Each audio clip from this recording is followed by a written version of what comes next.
केंद्रीय गृह एवं सहकारिता मंत्री श्री अमित शाह जी को कि कृपया वो हम सभी के साथ आजादी के अमृत महोत्सव से जुड़ी इस महत्वपूर्ण जानकारी को साझा करें। माननीय श्री अमित शाह जी। मित्रों, आप सभी का आज की इस प्रेस वार्ता में स्वागत है। जैसा कि आप सभी जानते हैं, आजादी के अमृत महोत्सव के अवसर पर देश के प्रधानमंत्री जी 28 मई को संसद का नवनिर्मित भवन राष्ट्र को समर्पित करेंगे। एक प्रकार से ये नया संसद भवन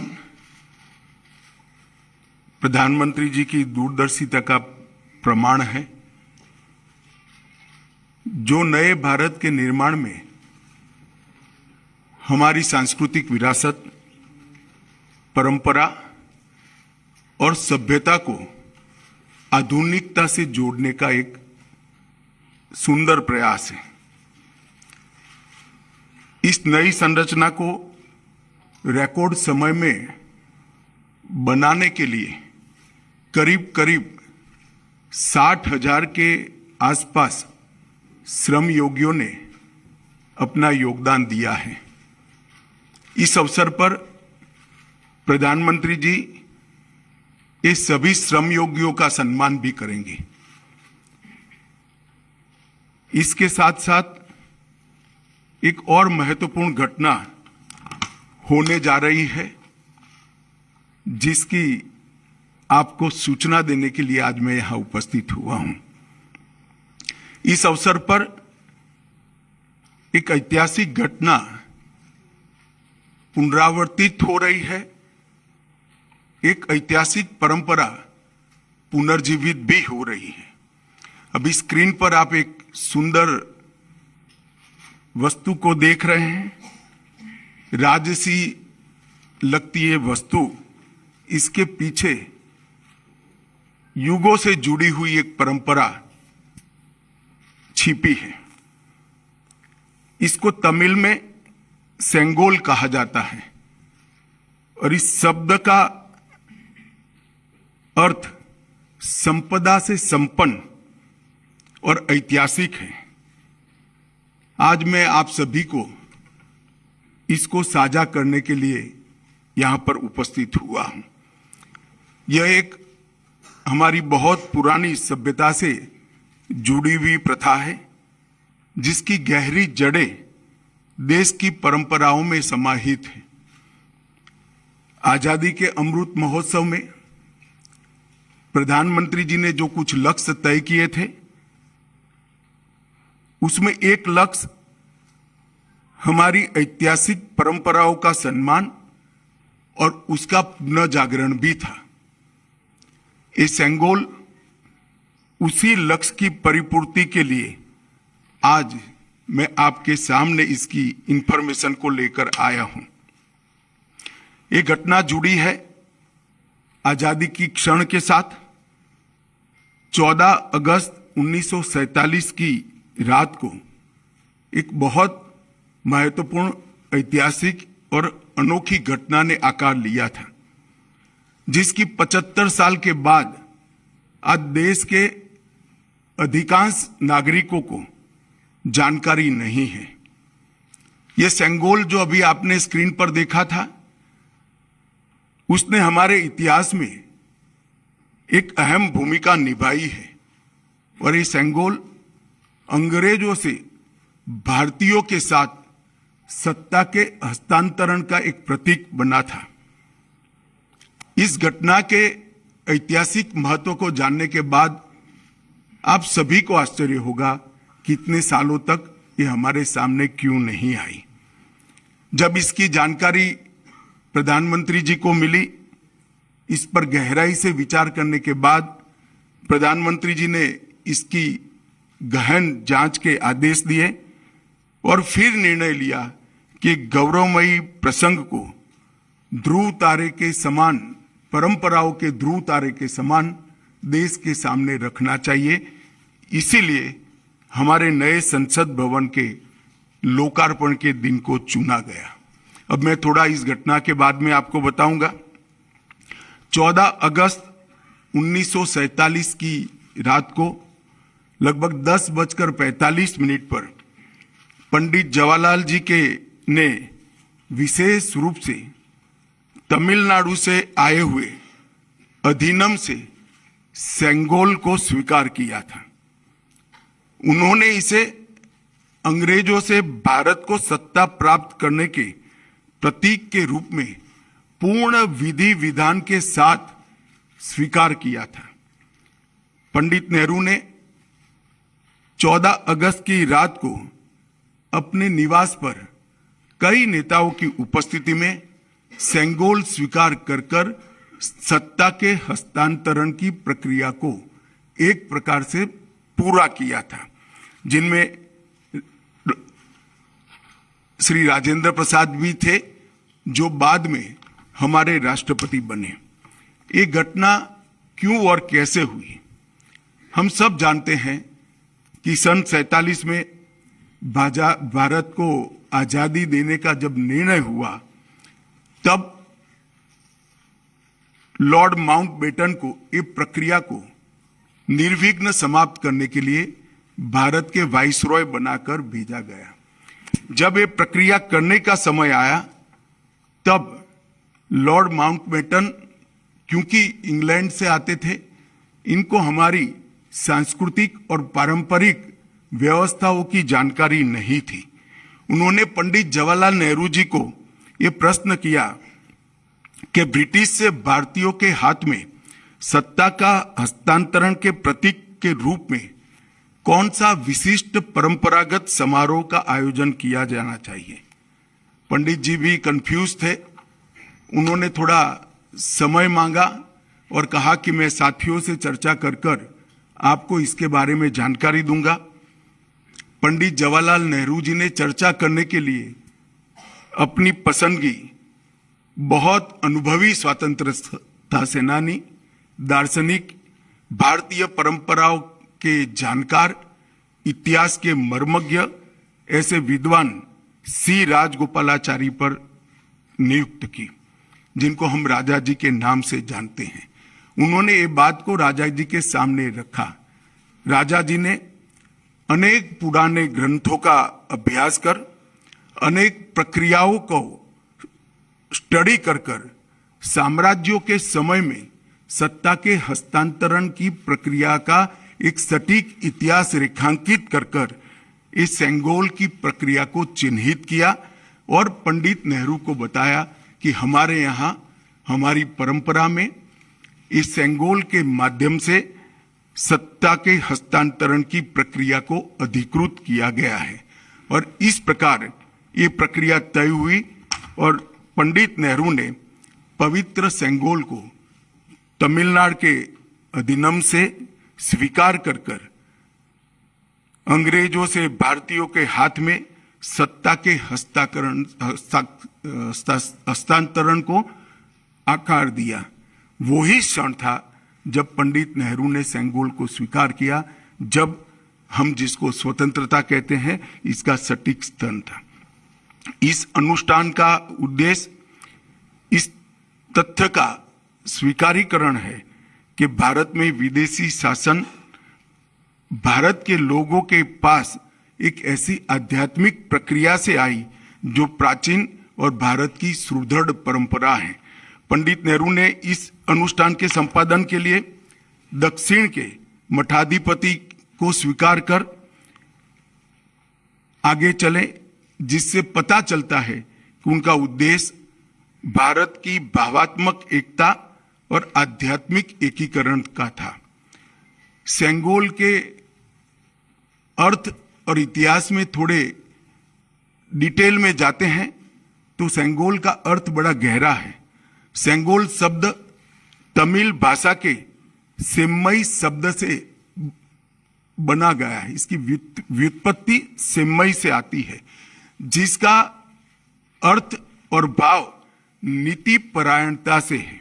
यह एक तमिलनाडु के प्रमुख धार्मिक मठ के महंतों द्वारा ये सेंगोल जो आप अभी देख रहे हैं स्क्रीन पर, ये अभिमंत्रित है। गंगा जल से उसको पवित्र किया गया है। इस पर पवित्र नंदी अपना अटल दृष्टि और स्थिरता के साथ विराजमान है।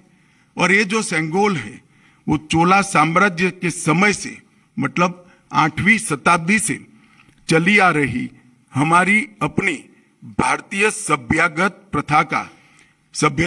प्रथा का एक अनुसरण करने के लिए ये प्रथा को बना दिया गया था।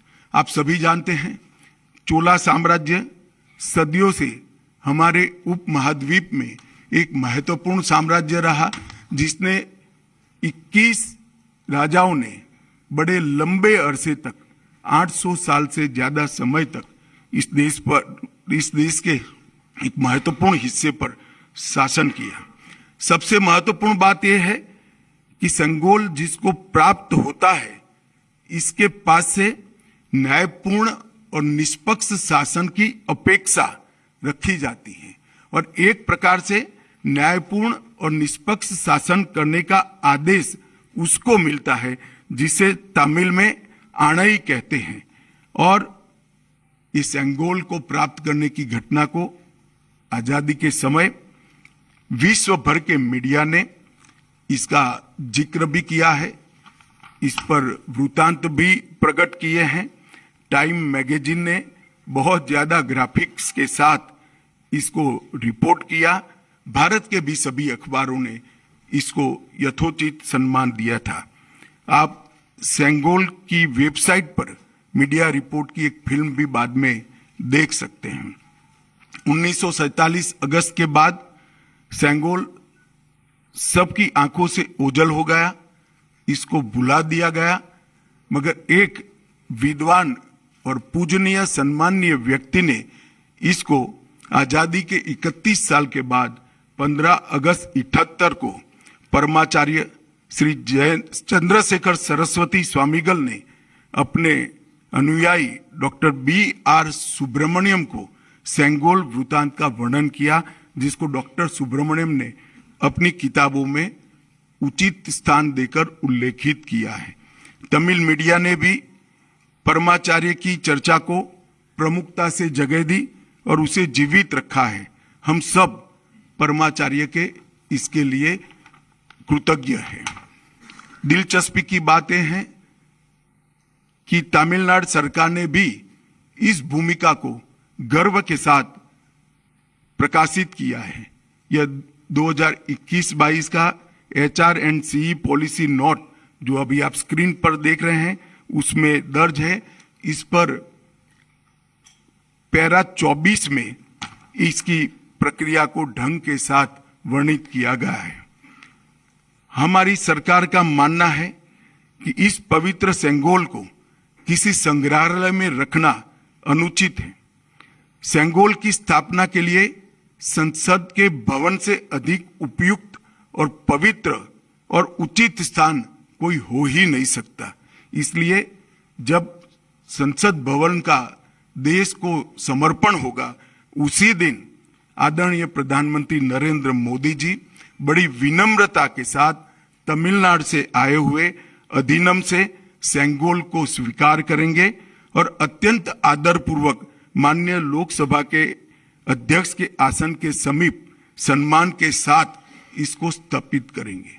मैं मानता हूं कि भारतीय परंपराओं से जुड़ने का एक विरल और महान क्षण होगा।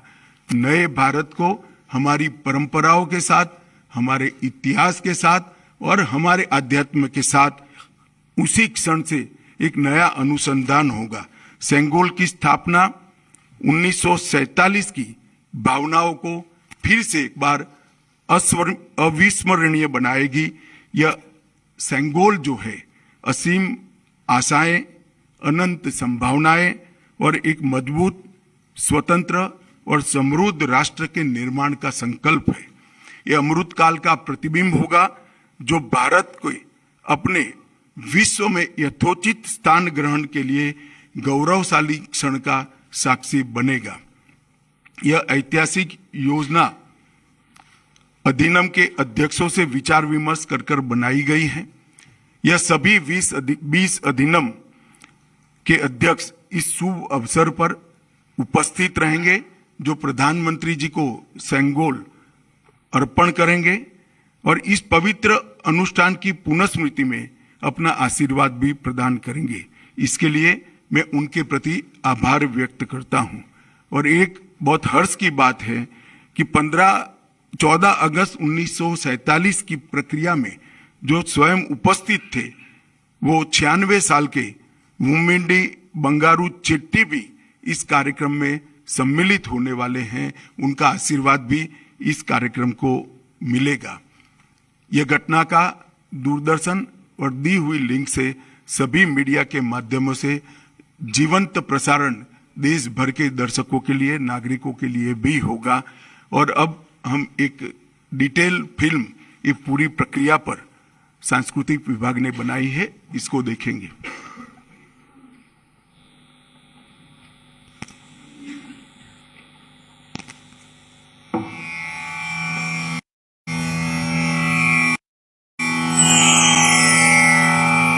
August 1947.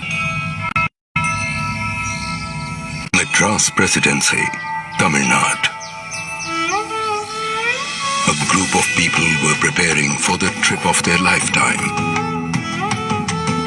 They had been called to carry out an important mission, to sanctify and legitimize the transfer of power from one ruler to another. Where were these people going? Delhi. India was getting ready for its freedom, to be rid of the British rulers. After decades of people fighting for self-rule, thousands arrested, killed in action, chasing one goal, Azadi, freedom. The last Viceroy, Lord Mountbatten, had a task to complete, to hand over power to the Indians. He had a simple query. How should this moment of handover be conducted? A handshake would hardly do. What is the symbolism that should be adopted for the moment? He posed this question to Pandit Jawaharlal Nehru. A good question, something that needed thought. A puzzled Nehru turned to the veteran freedom fighter, Shri C. Rajagopalachari. Rajaji, as he was popularly known, was from Tamil Nadu. Nehru respected Rajaji's erudition and knowledge of Indic customs and civilization. Well read as he was, he found the answer in India's past. In the Chola kingdom of Tamil Nadu, one of India's oldest and longest continuous reigns. The transfer of power from one Chola king to another was marked by the passing of the Sengol, the staff of righteousness, blessed by the high priest of the time, invoking the blessings of Lord Shiva, the Cholas being his ardent devotees.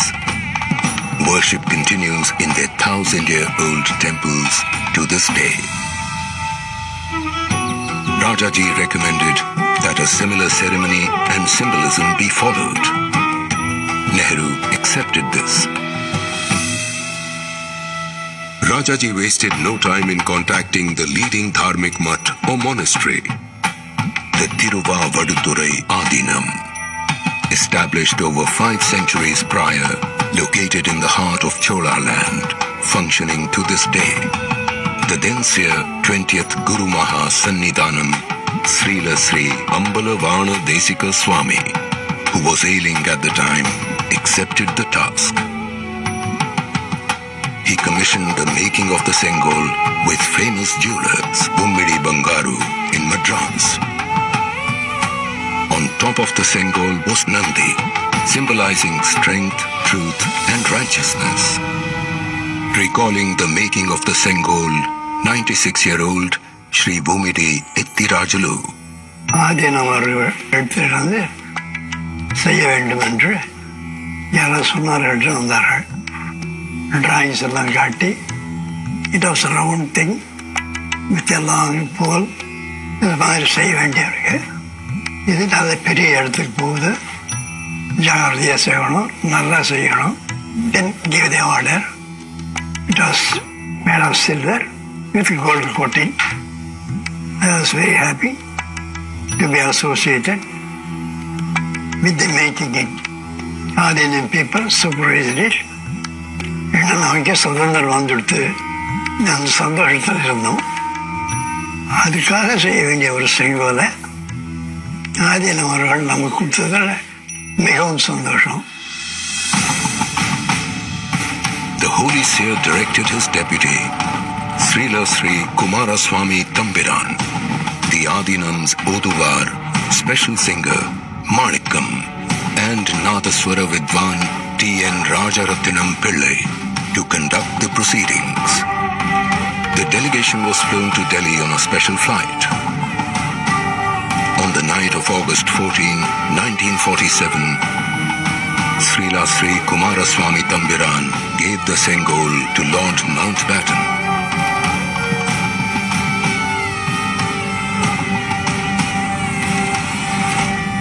Who handed it back to him. The Sengol was purified with holy water. It was taken in procession to Pandit Jawaharlal Nehru. The Oduvar sang verses from the Kollara Padigam, hymns from the Tevaram, composed by the Tamil saint Tirunjana Sambandar. The sannyasi wrapped Nehru in the Pitambaram and handed over the Sengol. The verse ended with the words Adiyargal Vanil Arasalvar Anai Namade, meaning it is our order that the follower of the Lord, the King, shall rule as in the heavens. Thus the transfer of power to rule the nation happened with a symbol as per civilization practice from 1,000 years ago, in a remarkable integration of the South and the North, commemorating the birth of the nation as one. Nehru accepted the Sengol in the presence of Sri Rajendra Prasad, who later became the first president of India. This event was reported in local and international media. Time magazine of 25th August 1947 carried the report.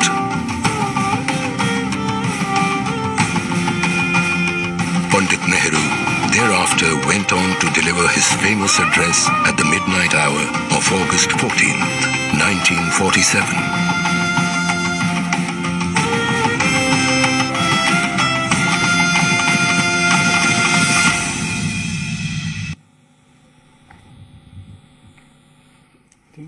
Sengol के बारे में जैसा हम सभी ने देखा, ये बेहद महत्वपूर्ण सूचना और इसके बाद में अब सेंगोल से जुड़ी हुई वेबसाइट को भी आज लॉन्च किया जाएगा। इस सिलसिले में हम फिर से निवेदन करेंगे केंद्रीय गृह एवं सहकारिता मंत्री श्री अमित शाह जी से कि कृपया वो वेबसाइट का लॉन्च करें।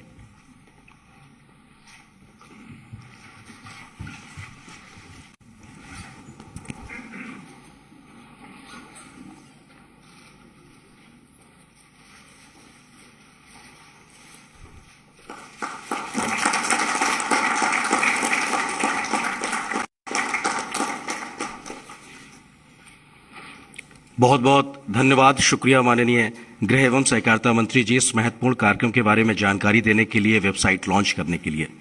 अब सेंगोल से जुड़ी तमाम जानकारियां आप मीडिया बंधुओं के साथ भी साझा की जाएंगी।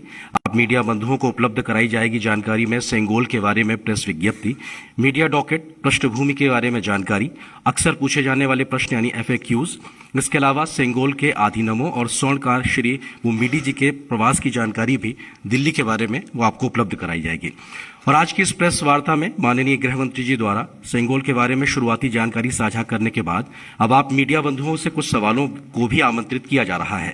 इस सिलसिले को आगे बढ़ाने के लिए अब मैं आमंत्रित करता हूं पत्र एवं सूचना कार्यालय के प्रधान महानिदेशक श्री राजेश मल्होत्रा जी को। एक सेकंड, पहले मेरा निवेदन है कि इसी प्रक्रिया के बारे में ही सवाल करिए। मैं नहीं चाहता कि कोई राजनीतिक बात आज के महत्वपूर्ण प्रसंग में आए। मैं आपको मिलता ही रहता हूं। 100 नंबर 100 नंबर इधर फ्रंट पे। हाँ, அமித் ஜி வணக்கம். Dinamala Venkatraman from Dinamala. You made very elaborate details about the Sengol. It's not only from Chola kingdom, it's the rulers of Tamil Nadu, Pandya, Chera, Pandya, everybody was using the Sengol when transits of power. And also indicate how a king has to rule the country, which indicates to the people of the entire southern India. Now, the southern India people have shut the door for the BJP for the. चलिए मैं समझ गया, हो गया आपका सवाल. Next. और sir वो आपका कोई रिएक्शन नहीं है क्या सर? चलिए, मैंने कहा ना आज राजनीति की चर्चा नहीं करनी है भाई. आप इतना सुनकर भी इतने सन्नीय पत्रकार होकर करते हैं. सर, आपने जिस तरह से बताया कि 1947 में पंडित नेहरू देश के प्रथम प्रधानमंत्री ने पवित्र सेंगोल को सत्ता हस्तांतरण के प्रतीक के रूप में स्वीकार किया था. अब 28 मई को प्रधानमंत्री नरेंद्र मोदी जी उसी को देश के सामने रखेंगे. गर्व का क्षण होगा और इस क्षण पर सभी को गर्वान्वित होना चाहिए, सबको उपस्थित रहना चाहिए, पूरे देश को भावनाओं के साथ. और जो सांसद हैं या वहां पर रहना चाहिए उपस्थित, इस क्षण को देश के सामने अपने आप को भावना प्रकट करने के लिए. नहीं, हमने तो भारत सरकार ने सबको विनंती किया है कि आप उपस्थित रहिए. सब अपनी अपनी भावना के अनुसार करेंगे. 90. सर, ये वही सिंगोल है जो जवाहरलाल नेहरू जी ने लिया था या नया बना है? और अगर नया है तो पुराना वाला कहाँ है? यही सिंगल है जो जवाहरलाल नेहरू जी को दिया गया था. जी. 69.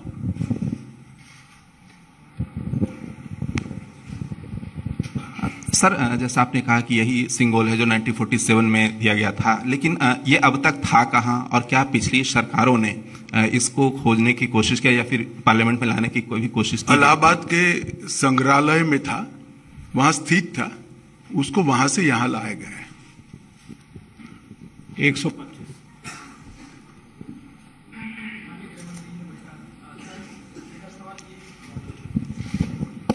गृहमंत्री जी नमस्कार. मेरा सवाल यह है सर, जो पूरी प्रक्रिया दिखाई गई, जो वीडियो भी दिखाया गया, इसमें पूरी जानकारी मिली है कि कैसे ये इसका ऐतिहासिक महत्व है और कैसे इसको प्राप्त किया गया. तमिलनाडु के लोग आए, उन्होंने ये दिया, सत्ता हस्तांतरण हुआ. तो जब ये पहली बार विचार हुआ आप इसको लाएंगे और इस तरीके से इसकी कल्पना पृष्ठभूमि जो रही, ये पहली बार विचार कब आया और कैसे इसको लागू किया जाए, ये क्या कल्पना रही, इसके पीछे प्रधानमंत्री की क्या सोच रही है? ये बहुत लंबी प्रक्रिया है. इसकी जानकारी मिलने के बाद, जैसा मैंने बात बताया, प्रधानमंत्री जी ने पूरे रिसर्च करने के ऑर्डर दिए और जब रिसर्च कर पूरी चीज तथ्य के साथ सामने आई, तब ये उचित माना गया कि जब संसद के नए भवन का निर्माण भी हो चुका है और उसका समर्पण भी हो रहा है राष्ट्र को, तो उसी वक्त उसको सम्मान के साथ हमारे लोकतंत्र के मंदिर में प्रस्तापित किया जाए. 91. सर नमस्कार, मैं आमिर हूँ न्यूज नेशन से. सवाल ये है कि आपने जैसे कहा कि देश से इसको छुपाया गया, इसके बारे में बताया नहीं गया. मैंने ऐसा नहीं कहा, देश को जानकारी नहीं है ऐसा कहा गया. छुपाया गया आपका शब्द है. आगे बोलिए. लास्ट क्वेश्चन 256 मैडम, आप लास्ट क्वेश्चन. सर मैं इधर 256. सर मैं ये पूछना चाहती हूँ कि इसको पुनर्स्थापित करने के पीछे क्या लक्ष्य है, और क्योंकि देश ने इतनी बड़ी परंपरा से अब तक अछूता रहा है, तो ये जन जन तक पहुंचे, तो इसके लिए क्या कुछ किया जाएगा? देखिए, लक्ष्य बहुत स्पष्ट उस वक्त भी था और आज भी स्पष्ट है. सत्ता का हस्तांतरण सिर्फ हाथ मिलाने से और एक दस्तावेज पर हस्ताक्षर करने से नहीं होता है.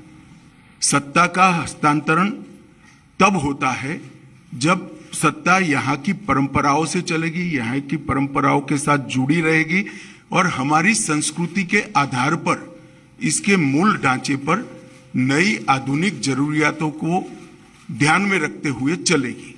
तो ये सेंगोल का नए संसद भवन में स्थापन इसी बात का द्योतक है जो जवाहरलाल नेहरू जी ने उस वक्त 14 अगस्त को महसूस की थी. 4 number last question. Sir Amod हूँ टीवी 9 भारतवर्ष से।